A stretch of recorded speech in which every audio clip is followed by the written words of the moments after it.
Hello everyone, আসসালামু আলাইকুম। আমার নতুন আরো একটি ভিডিওতে সবাইকে স্বাগতম। কাছে কিংবা দূরে, দেশ কিংবা দেশের বাইরে, যে যেখান থেকে আমার ভিডিওটি দেখতেছেন, আশা করি আল্লাহ তাআলার অশেষ রহমতে সবাই অনেক ভালো আছেন। আলহামদুলিল্লাহ, আমরা অনেক ভালো আছি। তো সকালবেলা উঠেই বাবুর খাবার রেডি করতেছি। ছোট বাবু যেহেতু আছে, ওর খাবার তো আগেই রেডি করতে হবে।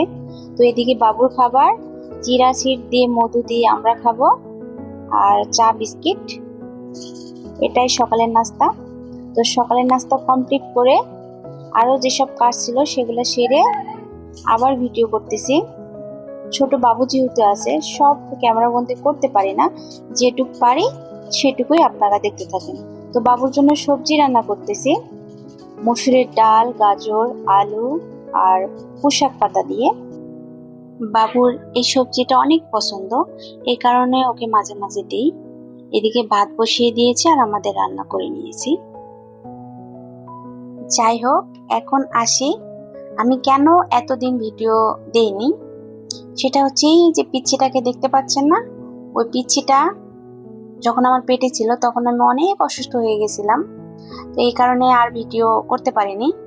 আর ও হওয়ার পর তো অনেক ছোট ছিল, সেই কারণেও ভিডিও আর করা সম্ভব ছিল না। এখন একটু বড় হয়েছে, ওর বয়স 10 মাস প্লাস, এই কারণেও ভিডিওটা আবার শুরু করে দিলাম।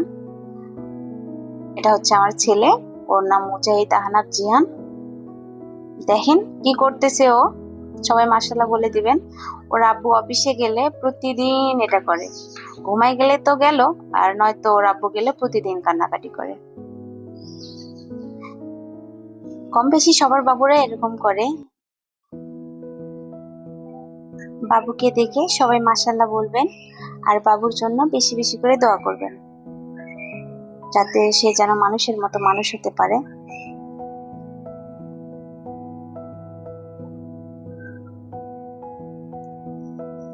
এই তো ওর আব্বু চলে গেছে দেখে সে অনেক কান্নাকাটি করতেছে। তো কোনো রকম ভাবে তাকে চুপচাপ করিয়ে বুঝিয়ে তাকে এখন খাইয়ে দিব।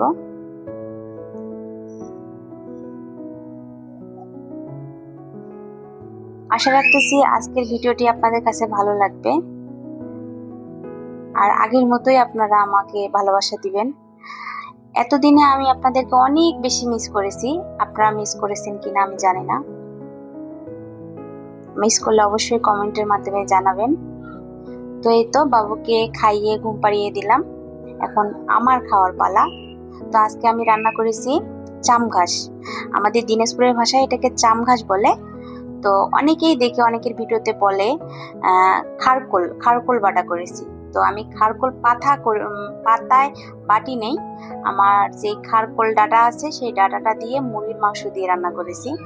মুরগির মাংস দিয়ে রান্না করলে না, এটা অনেক মজা লাগে, আপনারা একবার ট্রাই করে দেখবেন। আর যারা দিনাজপুরে আছেন তারা তো জানেনই এই খাবারের স্বাদ। এটা আমি বাসা থেকে নিয়ে এসেছি, অনেক মজা। আপনাদের ভাইয়ের এটা অনেক পছন্দের খাবার, আপনারা একবার ট্রাই করবেন।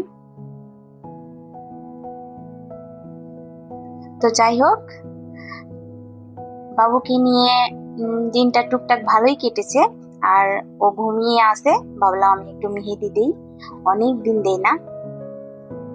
সবাই জানাবেন কেমন হয়েছে।